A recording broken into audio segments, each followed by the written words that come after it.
Welcome back, Master Digger. So, this is my case, 165 Puma. I've got a Horst or HLA 1014 snow wing on it. You might have saw on the Instagram. I hit a curb the last time I was out. I bent this. Obviously it's unbolted now, but it's basically what it looked like after I bent it. I've straightened it a little bit. So today, I got this 4x4 square tubing.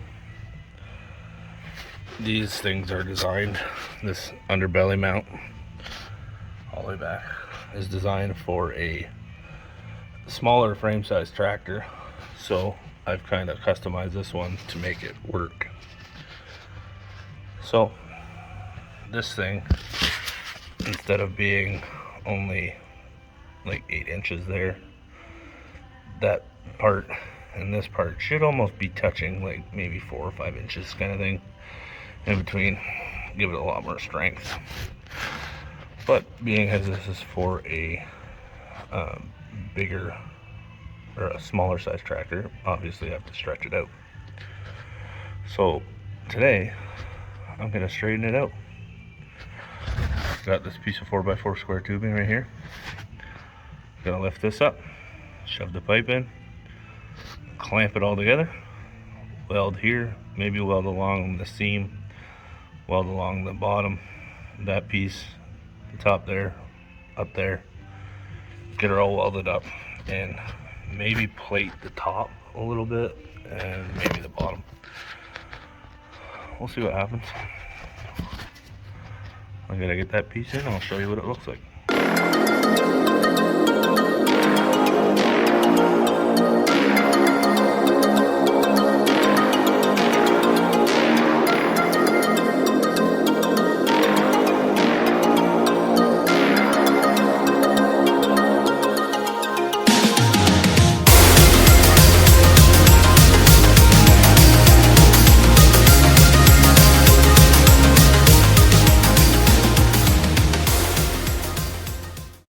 Okay, so we got a square tubing in.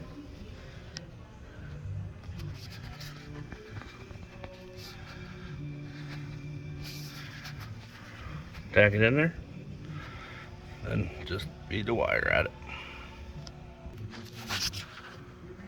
Should also add, when you are welding on a piece of equipment or anything, probably disconnect the battery. If you don't, straight arc or straight current could go through the computer and fry it.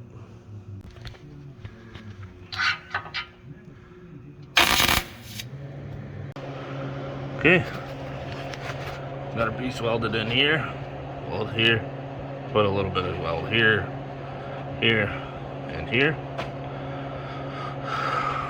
Top, bottom, all of it's welded in. She's actually still smoking. Oh, I guess we'll go down the road, put the plow on it, see what happens. Okay, so we got it back. Got it all hooked up. Everything still looks good. Lifted it up and down, moved it around. So this blade that I bought, it's probably sat for 5 or 6 years. I'm not exactly sure. But there's little seals in here, right here. And after sitting for a while, they will dry out and start leaking. So once I put the plow on, the tractor, like a month ago or 2 months ago, whatever it was, this whirligig motor was leaking. And after using it for 3 or 4 storms, this one's leaking. So I got it out yesterday, took it all apart. It's very hard. It wasn't very hard, but it was a pain in the butt. So went and picked this up from the local supplier for Horst HLA snow wing. This little thing right here, brand new, they're $2,500 bucks. A reman's $1,800 bucks, but you know, with taxes and all that jazz, you're pretty much paying the same price anyways. So I'm gonna put this on the plow, let you see what it looks like when it's done. Okay, so we got our motor on. All of the big bolts are tight. The bolt that runs through here is tight. Lines are tight. One thing with these things, to get them set right, there's 8 bolts in here, and these motors only turn like 180 degrees ish. So you gotta fire the tractor up, circulate the motor, get it set to where it's closed, and then bolt it down.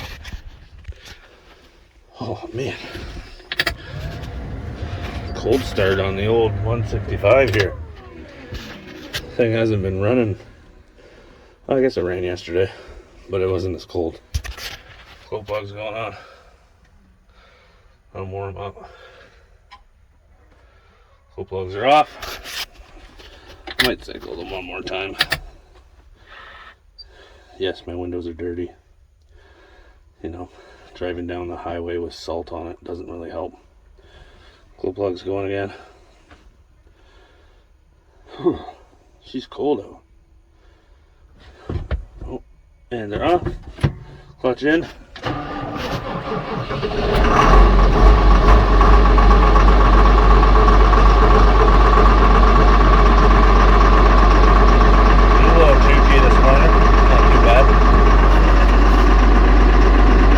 One thing I like to do when warming up a tractor in the wintertime, turn the PTO on, let it run, circulate it. I don't know if it really actually does anything.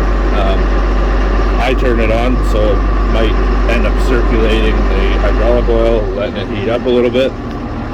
And I also, when I fire, my fuel gauge is screwy. If you noticed 5 seconds ago, it was half a tank.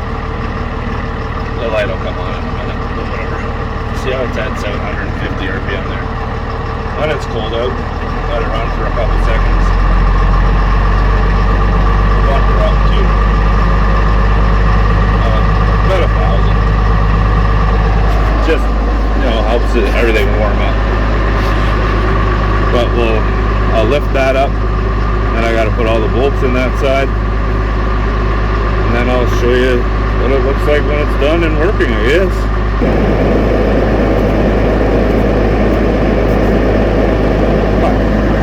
So, I don't know if you can see there. Probably can't. But there's, all these bolts have to line up when the wing is closed. So, see what happens, I guess. Alright. So we got the blade on, or the motor on, everything works. We got the joystick right here. Stop for a second. I don't know what it is, but these case tractors, they have a horrible hydraulic whine when they're cold. Like, just horrible. I don't know, you can probably hear it. Don't know if you can or not, but whatever. So this joystick, also, this tractor comes with a loader. It came with a loader. So you push down, blade goes down, pull up, blade goes up, right, same as the left. And then we got these 2 levers right here. This one here runs the left wing. That's the one we just replaced the motor on. Sweet unit. Number 2 remote. This one's a little slower. I gotta readjust it. But same deal. So when it's stretched out like this, that's 14 feet. Boxed in is 10. So we're just gonna take her for a little drive up and down the driveway and let her have some heat before I park it away for the next storm.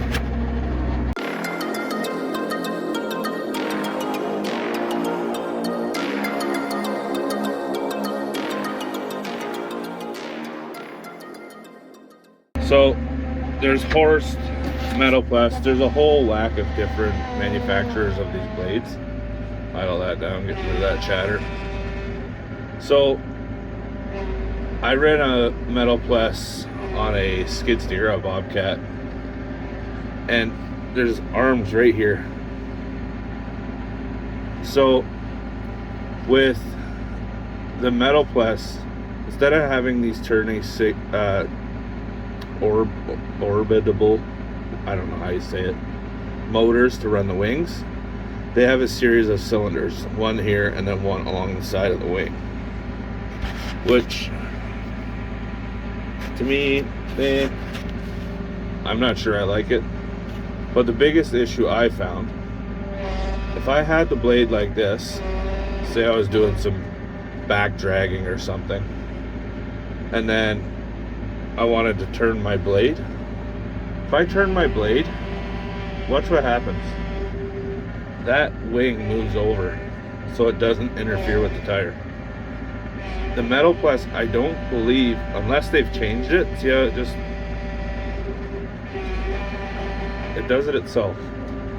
Unless they've changed it, metal press blades do not do that. That's one of the things that I like about these HLA blades. But anyway, back to what I was saying. You know, we got some information, got to see a little bit of fixing. If you like this kind of stuff, let me know. Thumbs up it.